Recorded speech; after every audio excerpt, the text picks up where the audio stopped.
그녀는 꿈속에서 아이들을 보았다. 그들의 이름을 기억했고 얼굴을 기억했으며 어느 날이 영원히 떠나야 했던 견딜 수 없는 고통을 느꼈다. 하지만 그녀는 그들의 어머니가 아니었다. 적어도 이 삶에서는. 영국에 살고 있는 여성 제니 카칼. 제니 카칼은 단순히 생생한 전생의 기억을 가진 것이 아니었다. 그녀는 실제로 자신이 죽은 뒤 60년이 지나서 과거에 남겨두고 온 아이들을 찾아냈다. 이것은 소설이 아니다. 이것은 어제의 아이들, Yesterday's Children이라는 호평받은 책에 기록된 실화이며 당신으로 하여금 이런 질문을 던지게 만들지도 모른다. 정말로 영혼은 존재하는가? 그리고 만약 존재한다면 우리가 죽을 때 그 영혼은 어디로 가는가? 제니 코첼은 1953년 런던 북쪽 바넷의 평화로운 시골 지역에서 태어났다. 그녀의 가족은 특별히 종교적이지도 않았고 환생이나 사후 세계를 강하게 믿지도 않았다. 그녀는 건강, 일, 책임을 중심으로 한 현실적이고 소박한 방식으로 자랐다. 하지만 3살이나 4살 무렵부터 제니는 평범한 아이라면 결코 하지 않을 말을 하기 시작했다. 그녀는 자신이 한때 아일랜드의 작은 마을에 살던 메리라는 여성이었다고 이야기했다. 그곳은 좁은 흙길과 회색 돌담이 있었고 아이들이 그녀를 엄마라고 부르던 곳이었다. 이 이야기들은 책에서 읽은 것이 아니었다. 그것들은 꿈속에서 조용한 순간에 혹은 창밖을 바라보고 있을 때 찾아왔다. 마치 또 다른 기억의 흐름이 조용히 그녀의 의식 속으로 스며든 것처럼. 그리고 이상한 점은 그 기억들이 흐릿하거나 모호하지 않았다는 것이다. 그것들은 명확했고 일관성이 있었으며 생생했다. 마치 어제 일어난 일처럼. 제니는 메리로서 아이를 낳는 감각이 어떤 것인지 알고 있었다. 가난과 질병으로부터 아이들을 지켜주지 못하는 절망이 무엇인지 알고 있었다. 심지어 죽는 순간의 느낌까지도 기억하고 있었다. 영혼이 몸에서 분리되는 그 섬뜩한 감각, 무력감과 후회로 가득 찬 상태로 부모는 어떻게 반응해야 할지 몰랐다. 그들에게 그것은 단지 아이의 상상력일 뿐이었다. 어쩌면 책을 너무 많이 읽거나 공상에 잠긴 결과일지도 모른다고 생각했다. 그들은 그런 생각에 집착하지 말라고 말했을 뿐 벌을 주지도 이해하지도 못했다. 제니는 화가 나지 않았다. 대신 조용해지는 법을 배웠다. 아무도 믿어주지 않을 것임을 알았기 때문이다. 그래서 이야기를 하는 대신 그림을 그렸다. 그녀의 그림 속에는 작은 집, 굽이치는 언덕, 회색비 아래 서 있는 슬픈 아이들이 있었다. 잊으려고 해도 꿈은 다시 돌아왔다. 그 꿈 속에서 그녀는 언제나 같은 장소로 돌아가 있었다. 엄마가 되는 감정, 아이들을 잃는 감정, 다시 죽는 감정을 반복해서 겪었다. 그리고 깨어날 때마다 그녀는 하나의 매우 현실적인 감정을 안고 있었다. 죄책감, 그림자처럼 따라다니는 너무도 무거운 죄책감. 마치 새로운 몸을 가졌음에도 이전 삶에서 무언가를 끝내지 못한 것처럼. 그 말하지 못한 상처는 어린 시절을 지나 10대를 지나 성인이 되어서까지 그녀와 함께했다. 그리고 어느 순간 조용한 질문 하나가 그녀의 마음속에 뿌리내리기 시작했다. 메리가 정말로 존재했다면 그녀의 아이들은 지금 어디에 있을까? 아직 살아있을까? 그들은 엄마를 기억하고 있을까? 그리고 어쩌면, 정말 어쩌면 다시 만날 수 있을까? 사과하기 위해, 안아주기 위해, 죽음이 가로막아버린 것을 마무리하기 위해. 그때 제니는 알지 못했다. 이 단 하나의 질문이 시간과 공간을 넘어 그녀 자신이 누구인지에 대한 잊혀진 진실로 이어지는 문을 열게 될 줄은. 어린 시절부터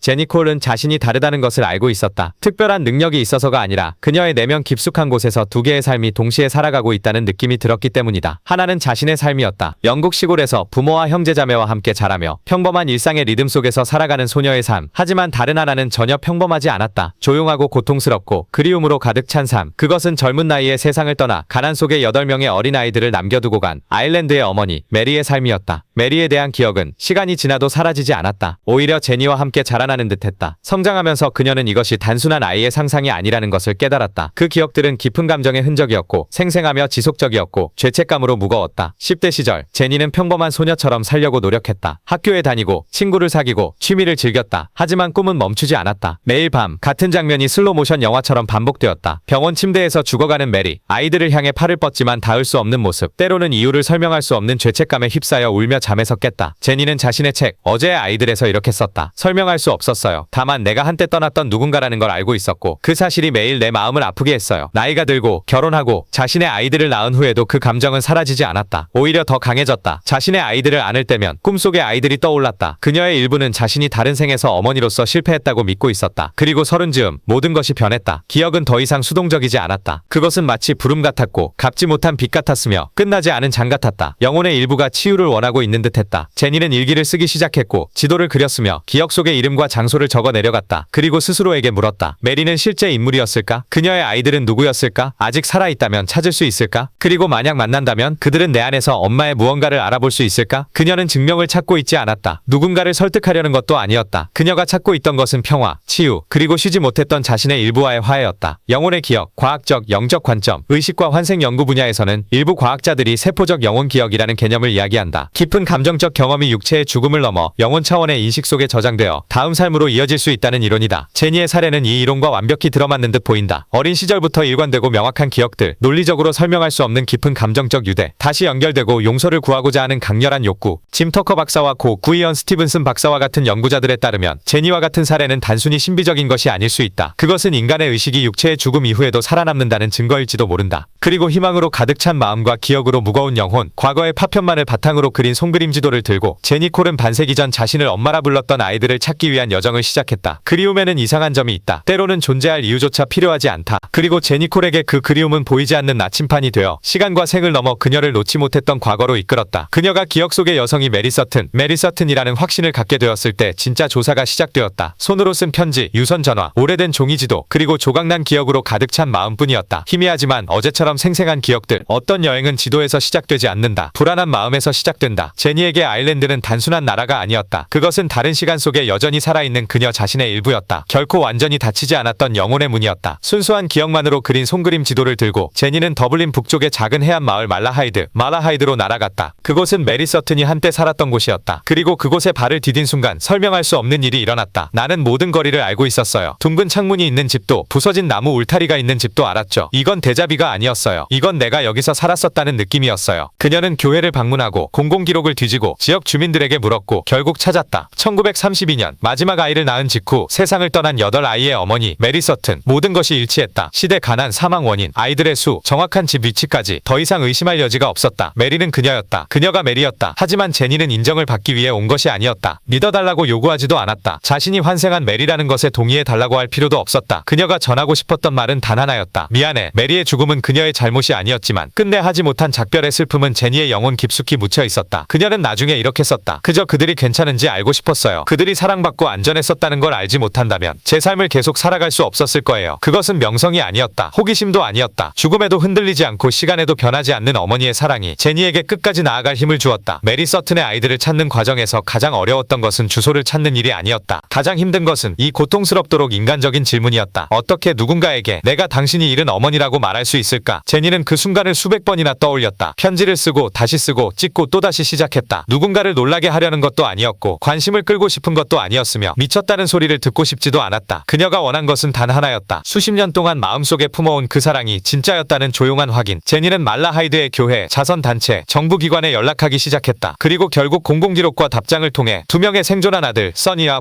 프랭크를 찾아냈다. 그들은 당시 60대였다. 그녀는 자신이 메리의 환생이라고 주장하지 않았다. 대신 메리라는 여성과 그녀의 아이들, 아일랜드에서의 삶에 대한 생생한 기억이 있다고 조심스럽게 설명했다. 그리고 혹시 혼란이나 불편을 준다면 미리 사과한다고 덧붙였다. 놀랍게도 그들은 그녀를 거부하지 않았다. 장남 써니는 예의 바르면서도 조심스럽고 동시에 호기심을 보였다. 그는 더 듣고 싶어 했다. 몇 차례 편지를 주고받은 후 그들은 전화로 이야기를 나누었다. 처음엔 그의 목소리는 경계심이 가득했다. 하지만 제니가 어린 시절의 집, 삐걱거리는 나무 식탁, 아이들이 잠든 줄 알고 메리가 울던 부엌 구석을 묘사하자 써니는 말을 잃었다. 그리고 거의 속삭이듯 말했다. 그건 엄마만 알던 거예요. 그 이상 할 말은 없었다. 그들은 더블린 외곽의 소박한 게스트하우스에서 만나기로 했다. 제니는 남편을 동반했다. 하지만 마음속에서는 마치 또 다른 생으로 들어가는 것처럼 심장이 요동치고 있었다. 문이 열렸을 때 그녀가 처음 본 얼굴은 선이었다. 밝은 눈, 익숙한 얼굴, 한때 자신의 품에 안겼던 무언가처럼. 그들은 몇 초간 아무 말 없이 서 있었다. 그녀는 그를 안지 않았고 그는 울지 않았다. 하지만 그 순간 그들의 눈 속에서 그들은 알고 있었다. 그들은 낯선 사람처럼이 아니라 찢겨졌던 기억을 맞춰가는 두 영혼처럼 대화를 나누기 시작했다. 제니는 누구도 알 수 없는 것들을 기억해냈다. 낡은 셔츠로 딸의 드레스를 꿰매주던 날, 선이가 첫사랑의 편지를 숨겨두었던 깡통 상자, 고기를 살 돈이 없을 때 끓이던 소금 감자 스튜. 이후 막내 아들 프랭크가 도착했다. 그는 처음엔 말을 하지 않았다. 그저 그녀 곁에 앉아 얼굴을 바라보며 말했다. 엄마가 아직 살아 계셨다면 지금 바로 여기 옆에 앉아 있었을 거예요. 제니는 받아들여질 거라 기대하지 않았다. 하지만 그들 사이에 오간 것은 논리의 문제가 아니었다. 그것은 감정의 기억, 흉내낼 수 없고 과학으로 측정할 수 없는 진실이었다. 그 후 며칠 동안 그들은 환생에 대해 거의 이야기하지 않았다. 그저 함께 시간을 보냈다. 말없이 앉아있고 함께 걷고 오랜 이별 끝에 다시 만난 가족처럼. 제니가 어깨에 손을 얹는 방식, 그들이 그녀의 이름을 부르는 방식, 모든 것이 자연스럽고 익숙했다. 한때 부서졌던 가족이 마침내 다시 하나가 된 것처럼. 어쩌면 그들이 알아본 것은 한 사람의 귀환이 아니라 결코 떠난 적 없었던 사랑의 귀환이었을지도 모른다. 형태를 바꾸고 때를 기다리다 마침내 집으로 돌아온 사랑. 심층 심리학에서는 감정의 기억은 말이 필요 없고 인식만 있으면 된다고 말한다. 제니는 과거의 삶을 다시 살기 위해 온 것이 아니었다. 아니었다. 그녀는 자신을 주기 위해 왔다. 그리고 한때 남겨졌던 아이들에게 치유와 마침표를 선물하기 위해 과학의 증명도 세상의 믿음도 필요 없었다. 그녀에게 필요한 것은 단 두 아들이 그녀의 손을 잡고 이렇게 말해주는 것이었다. 우린 엄마가 우리를 떠난 적 없다는 걸 알아요. 그 만남은 세상을 바꾸지는 못했지만 그 안에 있던 사람들의 삶은 바꾸었다. 제니에게 그 아이들은 더 이상 꿈이 아니었다. 그리고 그들에게 1932년에 세상을 떠난 어머니 메리는 더 이상 기억 속의 존재만은 아니었다. 그녀는 돌아왔다. 사랑이 언제나 가장 필요할 때 돌아오는 것처럼. 처음 들으면 제니 콜의 이야기는 민담이나 판타지처럼 믿기 어려울지도 모른다. 하지만 사람들이 이제는 노인이 된 메리의 아이들이 침묵 속에서 눈물을 흘리며 낯선 여성을 엄마라고 부르는 모습을 목격했을 때 회의는 서서히 사라지고 더 깊은 질문으로 바뀌었다. 무엇이 인간으로 하여금 논리를 넘어 보이지 않는 것, 돌아온 영혼을 믿게 만드는가? 1993년 회고록 어제의 아이들이 출간된 후 제니의 이야기는 빠르게 주목을 받았다. 영국과 아일랜드의 주요 신문들이 이를 다뤘고 이후 미국과 전 세계 언론으로 퍼져나갔다. 2000년에는 이 이야기가 같은 제목의 TV 영화로 제작되었고 주연은 명배우 제인 시모어가 맡았다. 하지만 사람들을 움직인 것은 미스터리가 아니었다. 그것은 진솔함 그리고 조용한 태도였다. 제니는 결코 확신을 강요하지 않았고 믿음을 요구하지도 않았다. 그녀는 단지 끝나지 않은 무언가를 찾고 있었고 결국 그것을 찾았다. 이언 스티븐슨 박사와 짐 터커 박사와 같은 연구자들은 제니의 이야기를 드물고 신뢰할 수 있으며 깊이 인간적인 사례라고 평가했다. 심령연구협회의 보고서에 따르면 메리의 죽음, 아이들의 수, 주소, 생활 환경에 대한 제니의 기억은 일반에 공개되지 않은 공식 기록과 일치했다. 그러나 가장 놀라운 증거는 문서가 아니라 메리의 아이들 그 자체였다. 제니와 생물학적, 사회적 연관이 전혀 없는 두 노인은 과학으로 설명할 수 없는 무언가를 그녀에게서 알아보았다. 그렇다면 왜 60대가 된 선이와 프랭크는 다른 나라에서 온 젊은 여성을 어머니의 영혼의 연속으로 받아들였을까? 누구도 그들을 압박하지 않았다. 돈을 받은 것도 아니었다. 그들은 믿었다. 왜냐하면 제니가 오직 메리만이 알 수 있었던 순간들을 이야기했을 때 그들은 그것을 듣기만 한 것이 아니라 느꼈기 때문이다. 그 기억들은 논리보다 깊은 곳, 인간이 사랑과 상실, 그리움을 저장하는 그곳에 닿았다. 많은 사람들은 데자비를 경험한다. 처음 가본 곳인데도 이미 와본 듯한 느낌. 제니의 경우 선이와 프랭크는 새로운 몸속에서 오래된 무언가의 존재를 느꼈다. 포옹, 시선, 목소리, 말로 설명할 수 없는 무언가가 움직였다. 영적 심리학에는 공명기억, 레소넨트 메모리라는 이론이 있다. 한때 연결되었던 영혼은 다시 서로를 알아본다는 개념이다. 다른 몸으로 돌아오더라도 그 에너지는 여전히 공명하며 논리나 증거 없이도 소속감을 불러일으킨다. 그들은 눈으로 제니를 알아본 것이 아니었다. 그들은 마음으로 그녀를 알아보았다. 어쩌면 제니가 지니고 있던 것은 단순한 기억이 아니라 끝나지 않은